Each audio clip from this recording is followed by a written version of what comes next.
Great. So welcome again to our training on related services.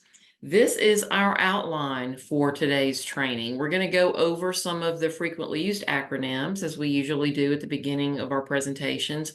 I'll give you a little bit of background then on related services. We'll talk about the types of related services that are used in schools and we'll define them. We'll discuss some special services, which is a little different, and their definitions, and then we'll go over IEP documentation, how to be proactive as a parent regarding related services, and then what to do if there is a dispute. Throughout this presentation, I will be using acronyms. I'll try to define it as I use it, but sometimes they slip by and I don't want you to get lost. And I also want you to kind of get used to hearing the acronyms so that when you go to school for meetings, you will be able to understand what's being said, because educators sometimes fall into that alphabet soup kind of jargon that we parents don't understand, don't always understand. So I want you to get used to that. But here are some of the frequently used acronyms that you'll hear. IDEA, we talk about a lot. That's the Individuals with Disabilities Education Act. And it's the federal law that provides special education and related services to students with disabilities. So we do talk about that a lot. We want you to be familiar with that. IEP is the Individualized Education Program. And of course, that's the document that's created by the school staff and parents that lists the special education and related services that a child will receive. FAPE, F-A-P-E, refers to free appropriate public education, and that's considered to be the cornerstone of the federal law IDEA. All students with disabilities must have access to a free, appropriate public education. AT is assistive technology, which is a variety of devices from low tech to high tech that help students to be successful in school. OT, PT, and ST or SLT are those that you hear a lot: occupational therapy, physical therapy, and speech and language therapy. These are the three most common related services that students receive in school. O&M is orientation and mobility services, and that's primarily or specifically used for students with visual impairments. Related services for students with disabilities refers to the use of transportation and then any developmental, corrective, or other supportive services that are required to assist a student with a disability to benefit from special education services. A school district, as part of its requirement to provide FAPE, a free appropriate public education, has to provide any related service for which there is a documented need. However, for certain related services, specific eligibility criteria have to be met according to Bulletin 1508, which is Louisiana's Pupil Appraisal Handbook. The decision regarding related services is made in view of each student's unique needs. Sources of documentation can be an individual evaluation report or any other evaluation reports submitted by the parents, by therapists, by the doctor, psychologists, etc. Evaluations have to be comprehensive enough to identify all of the child's special education and related service needs, whether or not those needs are commonly linked to the disability category the child was given. Remember, the I in IEP stands for individualized. So those related services and special education services need to be unique to the student's needs, not necessarily to that particular disability's common needs, if that makes sense. The IDEA, the Individuals with Disabilities Education Act, recognizes that some students require more than just direct instruction in academics to be successful.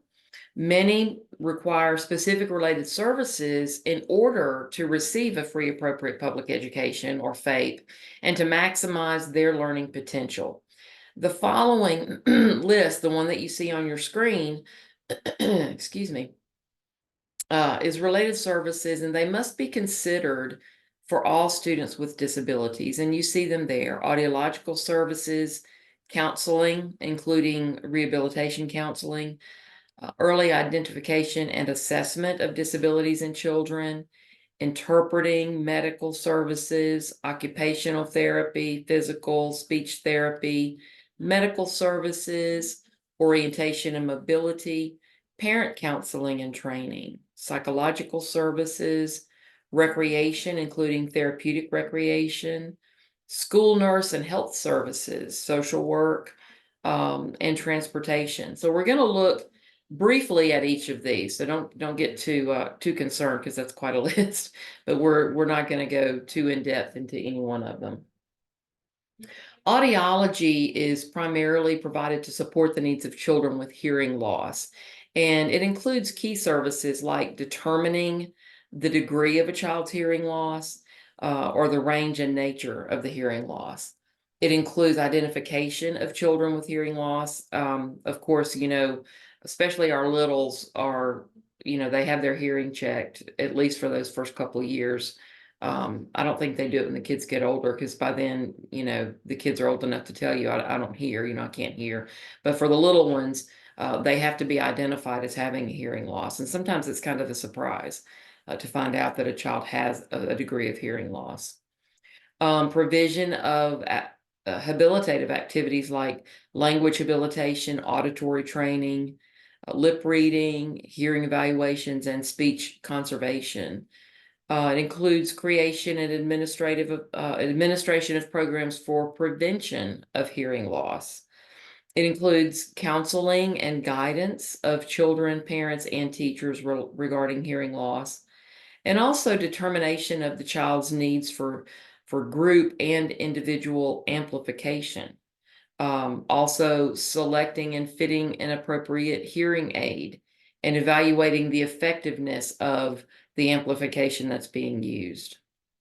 So audiology refers to all of those things and includes all of those things.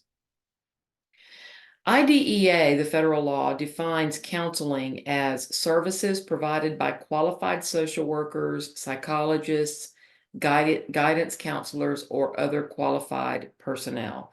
And according to the American School Counselor Association, counseling services are intended to help all children in the areas of academic achievement, personal or social development, and career development. And this can include helping children with personal and social concerns like developing self-knowledge, making effective and appropriate decisions, learning healthy choices, and improving responsibility. I know all of our kids can benefit from a lot of these things. And at least in my daughter's school, the school counselor had classes. It was one of their enrichment times, was they went in with the school counselor and they talked about different things, like this, like I've mentioned here. But counselors can also help children with future planning related to setting and reaching their academic goals. Also developing a positive attitude toward learning. That's a really big issue today in schools, is that kids, and my husband deals with this a lot at the middle school level, kids just don't want to learn a lot of times. They don't want, they don't understand the benefit of it, and they don't even want to learn. And that's something that a counselor, can work on. And also recognizing their own academic strengths. Those are things that counselors can work on. Now, note that IDEA's list of related services also includes other counseling services like rehabilitation counseling, which is specific to career development, and parent counseling and training also is listed. But these are defined separately in IDEA, and they are clearly different from the counseling services that we've mentioned on this page. And they're not to be confused with psychological services. And I know this all gets terribly confusing. It does to me, because there are delineations between services that different professionals provide.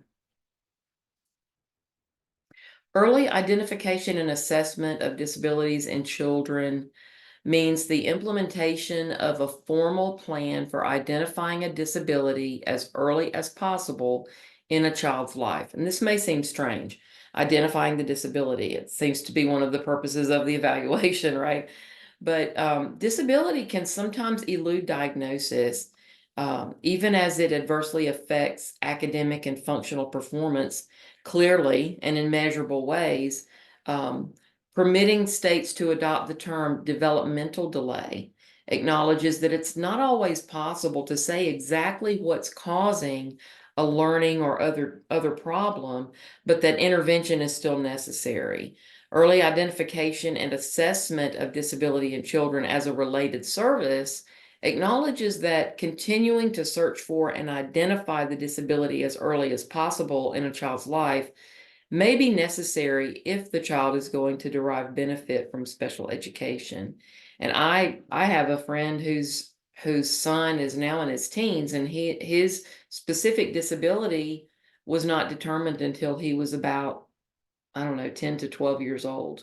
So, there are different syndromes and things that can cause intellectual disability that may not be easily identified. So that's the reason this is listed as a related service. Interpreting services were added to IDEA's list of related services when the law was reauthorized in 2004. And interpreting services include the things that you see on your screen when they're used with respect to children who are deaf or hard of hearing. Interpreting services include oral transliteration services, and that has to do with correctly pronouncing words. Children who are hard of hearing or completely deaf have a difficult time with pronunciations, and they have almost a little bit of an accent, so that when you hear that, you know that is a person who has some sort of a hearing loss or hearing disability. So learning to correctly pronounce is one of the services that falls under interpreting services. Cued language, also sign language and interpreting, transcription services, and there are several listed there, are included in interpreting services. Also, special interpreting services for children who are deaf-blind. So that's a completely different thing there.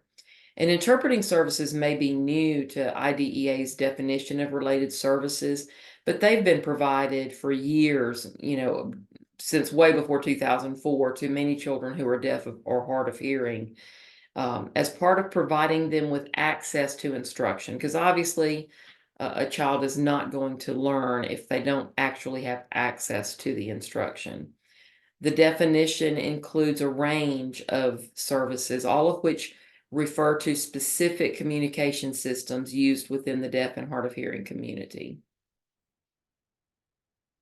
Medical services are considered a related service only under specific conditions. They have to be provided by a licensed physician, and they are only for diagnostic or evaluation purposes. The school system has no other obligation to provide medical services to a student through the IEP process. Occupational therapy services are provided by a qualified occupational therapist, and they can enhance a child's ability to function in an educational program. They may include things like self-help skills or adaptive living, like eating and dressing are examples, functional mobility, like moving safely through school, positioning, such as sitting appropriately in class, sensory motor processing, like using the senses and muscles, fine motor, like writing and cutting, or gross motor performance, like walking and athletic skills, and then life skills training or vocational skills. Occupational therapists can work on all of those things. Physical therapy is defined by IDEA as, of course, being provided by a qualified physical therapist, and including services that generally addresses a child's posture, muscle strength, mobility, and organization of movement within the educational environment.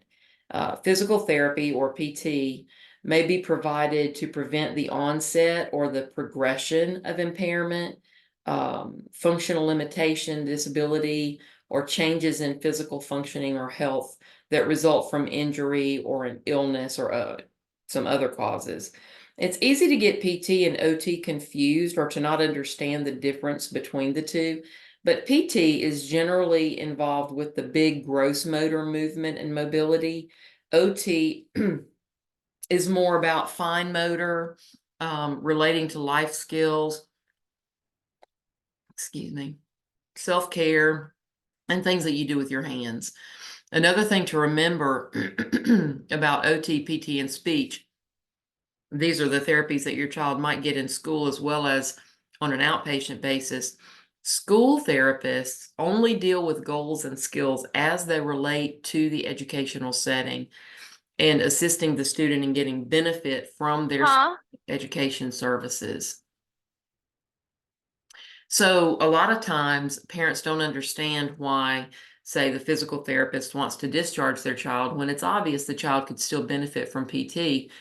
But if the child is functional in the education setting, then the physical therapist has no further need seeing that child. Now, an outpatient physical therapist may have plenty more to work on as it relates to a child's gait or strength or those kinds of things. But if it's not hindering their ability to benefit from their educational services, then PT will generally stop following them. So that's just an example that, a time that it may be confusing as to why you get or don't get a particular therapy as a related service in school. Orientation and mobility services, or O&M, are services that are intended for children who are blind or visually impaired. And it's for the purpose of teaching them how to orient themselves in a range of environments, school, home, and the community, and how to safely move within those environments. Of course, safety is key with orientation and mobility. But O&M professionals may work on spatial and environmental concepts, for example, and use information that are perceived by the senses like sound and temperature, vibrations. And that helps them to establish or regain orientation and line of travel. It's like using sound at a traffic light to safely cross the street. O&M professionals may work on using the long cane or a service animal to supplement visual travel skills, or as a tool for safety to negotiate their environment if they have no real vision. Also, they may work on understanding and using any residual vision and low vision that they may have, and to use aids, the aids that are available to help them. O&M services are not intended for children with disabilities other than visual impairments. If a child needs to learn how to safely navigate a variety of settings and they don't have a visual impairment, then probably travel training is what you're looking for that. And we're going to talk about that in a little bit. IDEA defines psychological services as administering psychological and educational tests and other assessment procedures, interpreting assessment results, obtaining, integrating, and interpreting information about child behavior and conditions related to learning, consulting with other staff members in planning school programs to meet the special educational needs of children as indicated by psychological tests, interviews, direct observation, and behavioral evaluations, planning and managing a program of psychological services, including psychological counseling for children and parents, and assisting in developing positive behavioral intervention strategies, or PBIS. Psychological services are delivered as a related service when they're necessary to help eligible children with disabilities to benefit from their special education. I'm going to say that over and over about each of these related services because that's what it's all about, helping the child to benefit from their educational services.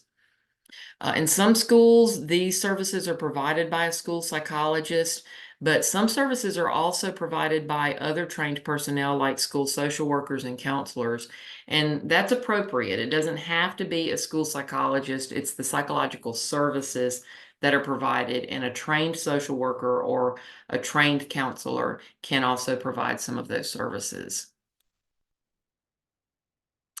Parent counseling and training is an important related service that can help parents to enhance that vital role that you play in the lives of your children.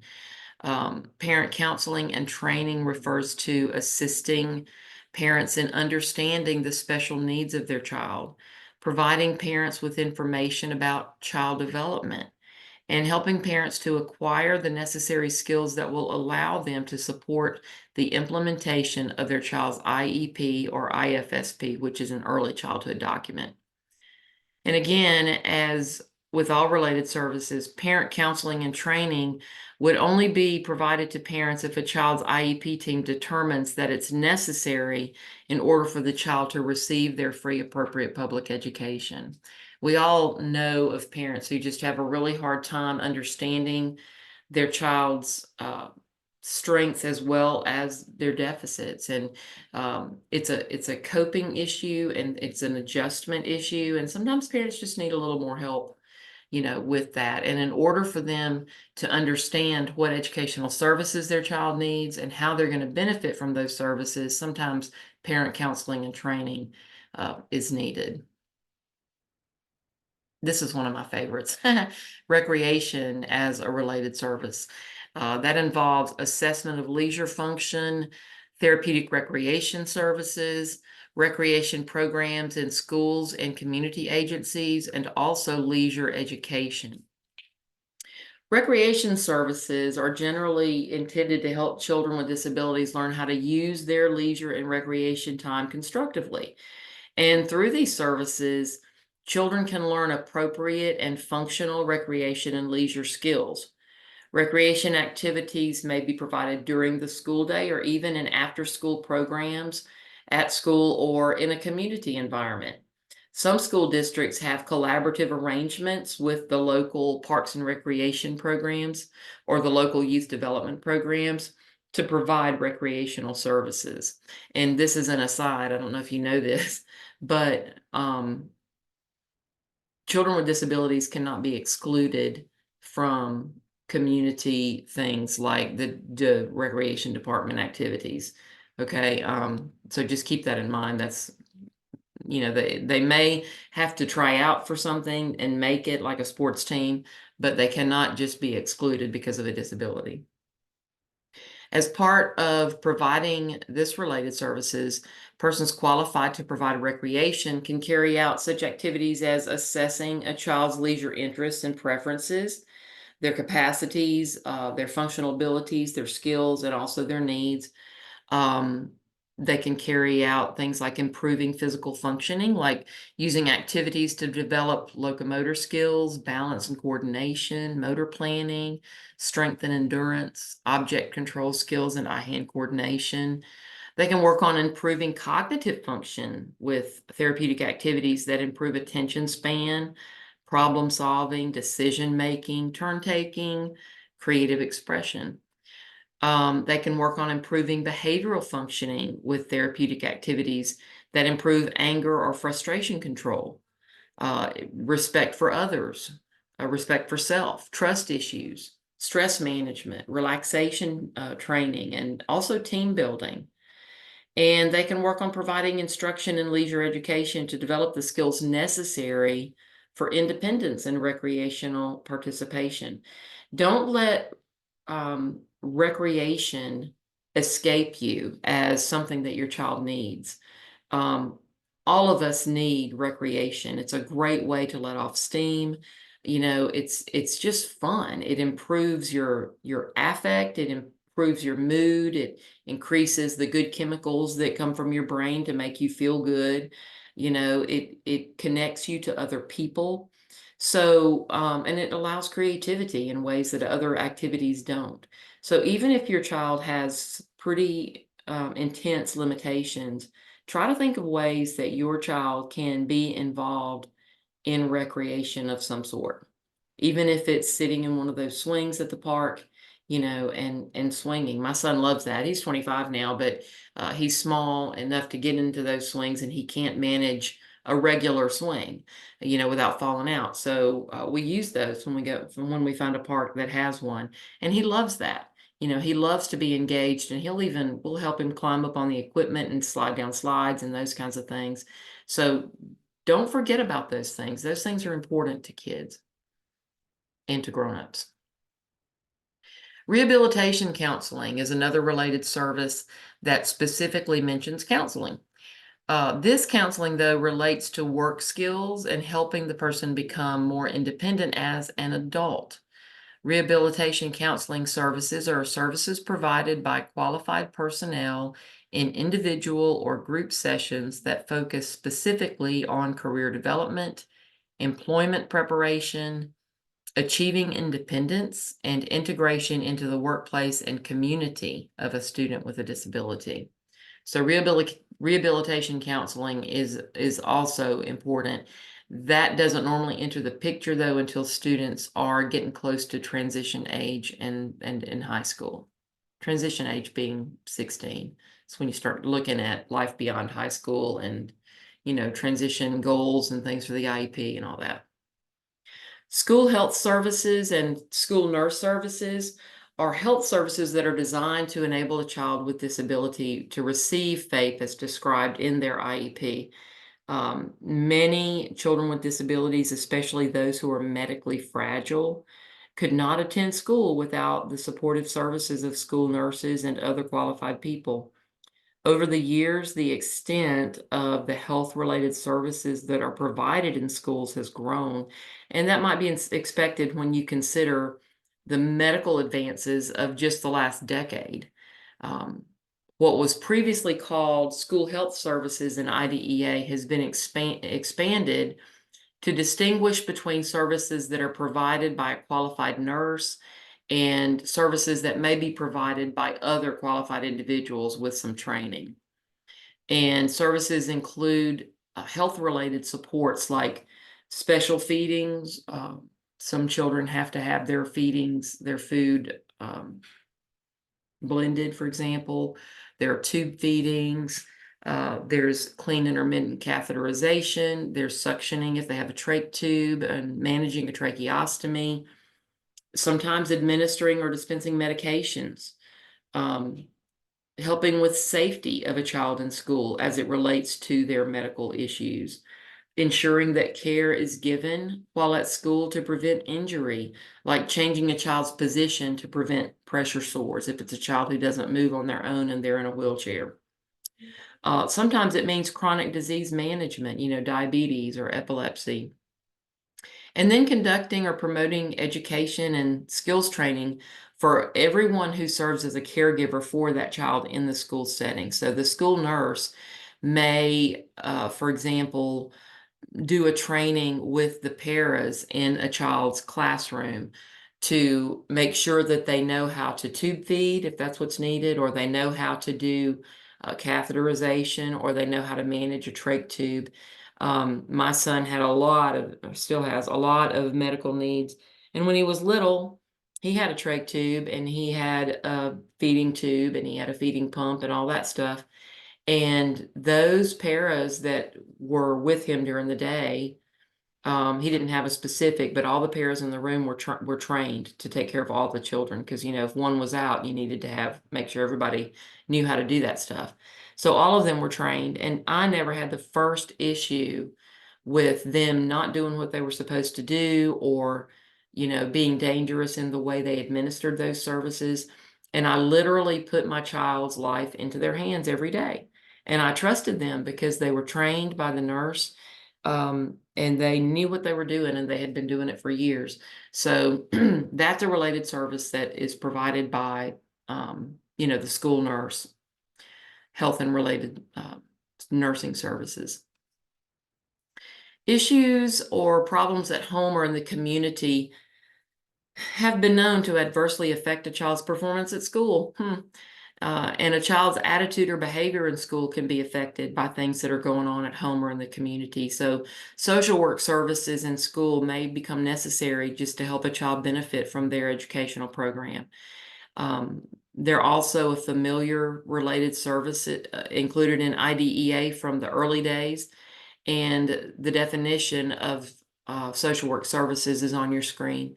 preparing a social or developmental history on a child with a disability, providing group and individual counseling with the child and family, working in partnership with parents and others on those problems in a child's living situation that affect the child's adjustment in school, mobilizing school and community resources to enable the child to learn as effectively as possible in their educational program, and assisting in developing positive behavioral intervention strategies, again, PBIS. School counselors and social workers can really help kids. A lot of our children with intellectual disabilities deal a lot with being bullied or made fun of. They deal with um, self-esteem issues, and they deal with depression sometimes due to all those things. And I mean, who could blame them? But that's why social work services are so important as a related service. Speech language pathology services are, of course, provided by speech language professionals and speech language assistants in accordance with state regulations to address the needs of children with disabilities that affect their speech or language. So, speech language pathologists offer identification of children with speech or language impairments. They offer diagnosis and appraisal of specific speech or language impairments. They make referrals for medical or other professionals when it's necessary. They provide speech language services to help prevent speech language impairments and to improve them. And they also help with counseling and guidance for parents and the children themselves and teachers regarding speech and language issues. Speech language pathology services are crucial in the education of many children with disabilities. So many kids get speech therapy. And if you think of all the things that speech involves, it's not just articulation and producing words and being able to communicate, but it's also receptive language. So there's a lot involved in speech language pathology services. Transportation is included in a child's IEP if the team determines that the service is needed in order for the child to benefit from their education. And obviously, if they can't get there, they're not going to benefit. But the term has a specific meaning. IDEA defines transportation as travel to and from school and travel between schools if more than one campus is in use, travel in and around the school buildings, and then also specialized equipment like an adapted bus with a lift, ramps, 5-point harnesses in the bus if that's something that that the child needs in order to be safe. And that last bullet on the screen isn't just talking about a separate bus that only children with disabilities ride to school. The Department of Education says, and this is a quote, "It is assumed that most children with disabilities will receive the same transportation provided to non-disabled children." And that's in keeping with the least restrictive environment requirements of IDEA. So transportation as a related service may also mean providing modifications and support so that a child may ride a regular school bus that transports children without disabilities. And in all honesty, unless a child is in full inclusion, it seems that most kids who receive special education services ride one of the special education buses. That's kind of how it works in our area. Perhaps it's different in yours, and I hope so, because I always wondered about that. I thought, well, my child did need a para on the bus because of his medical needs, but if he can climb up in the bus and sit down, then why couldn't he ride a regular bus? But I think it was more because of the para for him. If a district provides transportation to and from school for the general student population, then it has to provide transportation for a child with a disability. And also, if a district does not provide transportation for the general student population, then the issue of transportation for students with disabilities has to be decided on a case-by-case basis. Because if the IEP team determines that some sort of special transportation is needed by the child and they've included it in their IEP, then the school district needs to provide it. For example, if the family doesn't have a van or an automobile um, that where they're able to transport the child, for example, um, then the school needs to make that available to them, make transportation available. Not all children with disabilities are eligible to receive transportation as a related service.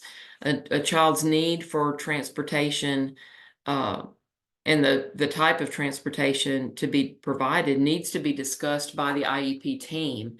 And if the team determines that the child needs this related service to benefit from special education, then a statement to that effect needs to be included in the IEP along with any relevant details and arrangements. And that is a section on the IEP. Transportation should be addressed. And if it is not addressed in yours and it's something that you need, or if the transportation that's being provided is not really meeting your child's needs, for example, if they need a seatbelt or if they need a harness to be safe and to stay in their seats, then that's something that you need to bring up with the IEP team because that comes under transportation. In addition to related services, let's briefly look at some additional special services that are available to students with disabilities. Special services are included in the term special education, um, which means specially designed instruction at no cost to the parents to meet the unique needs of a student with a disability. But they include assistive technology, adapted PE, speech language pathology services, and that's when the service is considered special education rather than a related service. Travel training and vocational education. So let's look a little bit at each of these. Assistive technology services means any service that directly assists a child in selecting, acquiring, or using an assistive technology device. And as I said before, it can be any item or piece of equipment that's used to increase, maintain, or improve the functional capabilities of a child with a disability. It can be something very simple, like the pencil grasps that you see on the screen, to something very high tech and sophisticated, like some of the talkers. Adapted physical education is a direct instructional service for students with disabilities who may not safely engage in participation in the rigorous activities of regular physical education. Speech language pathology, it can be either a special service or a related service. If a student receives no other special education services other than speech, then it's considered a special service. It's a related service if it's in addition to other things, with the child's with related services and educational services. Travel training is critical for students that want to be independent and might not be able to drive their own vehicle. Transportation provides us access to the world, right? All the opportunities of society. It helps us get to employment, to college, to job training programs, to recreation activities, you name it. We travel by car, by cab, by RTA. Other cities have subways. Of course, that would be dangerous for us here, or in New Orleans anyway. But IDEA requires public schools to provide what's known as transition services to youth with disabilities to prepare them for the transition from school to adult life. And while accessible transportation and transportation training are not specifically mentioned within IDEA, clearly the ability to use available transportation modes may be critical to a student's transition to the adult world. Both the ADA, the Americans with Disabilities Act, and IDEA, the Federal Special Education Law, provide individuals with disabilities, their parents, their school systems, service providers, community agencies, all of them with compelling incentives to work together to ensure that the folks with disabilities learn how to use accessible transportation.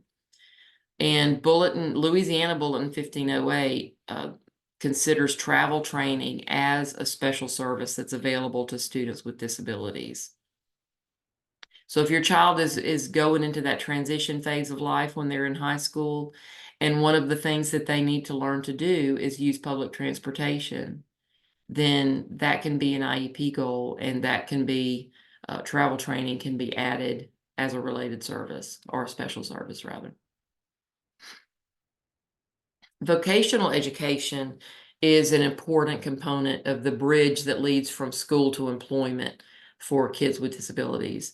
Students indicate that, or studies rather indicate that students with disabilities are not being adequately prepared for work. I'm not sure why anybody needed a study to know that, but employment and underemployment of youth with disabilities seems to stem from three causes: a lack of interpersonal skills, which comes with having a learning or intellectual disability a lot of times, lack of job-related academic skills, which can be a problem, and lack of specific vocational skills.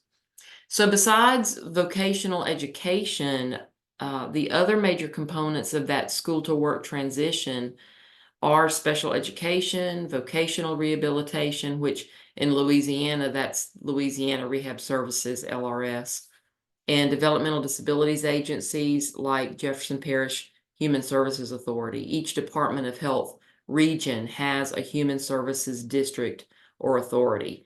JPHSA covers Jefferson Parish because we're the largest parish by population. Another example is Metropolitan Human Services District is for Orleans, St. Bernard, and Plaquemines parishes. So each region of the state has its own human services authority or district. And the services available from these agencies need to be carefully considered in determining the role of vocational education in the transition process. Some suggested roles include, on your screen, assisting with assessment of interests and skills, providing a setting for occupational exploration, assisting with basic academic skills instruction, developing job-related interpersonal skills, training in clusters of vocationally related skills, and then providing work experiences. That's all rolled into vocational education. Now, it's the IEP team's responsibility to review the child's evaluation and to identify any related services or special services the student needs, and to include them in the IEP. If it's not written down, it didn't happen. So make sure if you've requested a specific related service or special service, it needs to be in the IEP to be official, and probably for you to get the service. If your child qualifies for related or special services, each of the providers will have valuable input about your child's needs and about the services that are required for your child to receive the maximum benefit from their education. If the related service provider is not able to attend the meeting, then they need to provide written recommendations for their services, including the nature, the frequency of the services to be provided. Sadly, the law doesn't dictate that a related service provider must attend the IEP meeting, but I'd strongly encourage you to advocate for each related service provider to be in attendance, because they're likely the only person that can fully explain your child's goals. And it's also very helpful for them to hear from other professionals about your child, and to hear from you, and to hear from your child in the IEP meeting if your child takes part in that. Changes in related or special services listed on the IEP cannot be made without holding another IEP meeting. So the IEP has to be reconvened for those kinds of changes to occur. Beware of the IEP team proposing to discontinue any related or special services because your child is not making progress. Children progress at different speeds, and oftentimes if a child is not making progress, it means that they really do need the service. They just need it to be provided differently. An IEP team should never, never, never discontinue a service unless everyone on the team determines, and there is data to prove that the service is no longer needed. Okay, so that needs to be a team decision if something gets gets discontinued. Related services are extremely beneficial to students with disabilities. They're necessary. But we always recommend that parents and students make sure they're receiving the services as they're written in the IEP. So know what your IEP says, and make sure that those services are being provided as they say they are on the IEP. When they're not delivered, there are steps that parents can take both to enforce the IEP and to obtain compensatory services to make up for lost services. And as always, you should approach this kind of situation with respect for your child's service providers. A day or two without a service may only warrant like a comment or a note, hey, what's going on? And it could be that somebody's out sick, you never know. But a long-term absence of services or a recurring lack of services may warrant a team meeting. If your speech therapist goes out on maternity leave for 3 months out of the middle of the school year, then there needs to be somebody else providing those services. So those are things that you can be proactive about. Keep a journal to record the days when services are or are not delivered. If your child can't tell you if they've been delivered, then you can ask the IEP teacher, the folder holder, to send home documentation as to whether the services were delivered as they were written in the IEP. Regularly ask about your child's services and how they're going. If your child can't tell you about it, ask the teacher. We've got so many school apps and so many different electronic means of communication now. It's very easy to shoot a text or to shoot a message through the app or an email and find out how services are going. Also consider observing your child's services and asking if you can, if there are ways that you can duplicate those at home, use some of the things that are being provided. IDEA, the federal law, offers several different avenues when the parents and the school staff don't agree. And hopefully you'll never need these, but in the event you do, the 4 on your screen are those that are offered in Louisiana. You can request a facilitated IEP meeting, and that's when the state assigns an independent facilitator to attend your meeting to help find a resolution and to help form the IEP. Mediation is when the state assigns an independent mediator to attend a mediation meeting. This is not the IEP meeting, it's mediation. It's not an official IEP meeting, but the mediator's role is to find a mutual resolution for both sides. Formal complaint is when you write to the State Department of Education asking for an investigation. And this happens after the IEP is completed and you think services are not being provided as they were designed and written into the IEP. Then due process is the legal process where a hearing officer or an administrative law judge is involved, and both parties typically hire attorneys to resolve their disagreement in something that is akin to a court setting. It's very formal. Our Center of Family Help and Families of Greater New Orleans offers an entire webinar on this one slide. It's on dispute resolution, and it's called When Parents and Schools Disagree. And it goes over in great detail all of the dispute resolution options that are listed here. So our next one, we actually offer that every month, and our next one will be on Monday, December 4th at noon. So if you go onto our website, onto our training calendar, then you can register for that right there.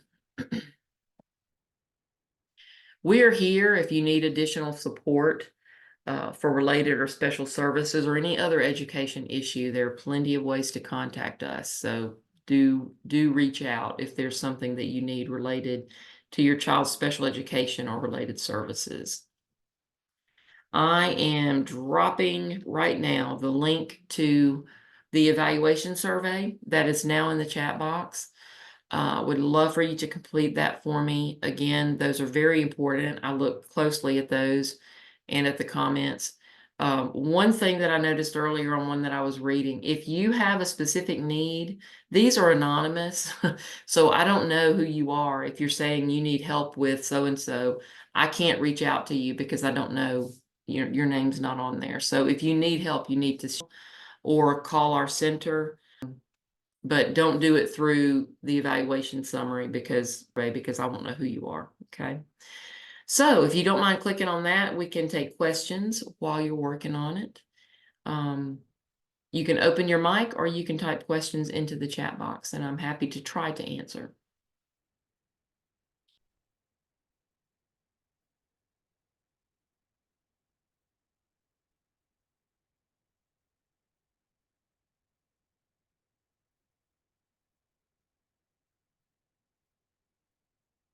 Anyone have any questions? Related services are a way that you can get really creative and individualized with your child's IEP and with the services that are offered at school. So keep that in mind. And if you have any issues related to this, please, please, please reach out to us. Our education folks at our center are wonderful with all these issues that are related to special education. All right. Well, if everyone's going to be quiet, thank you all so much for joining me today. And I hope that we'll see you again very soon on another episode of our training calendar. Thank you.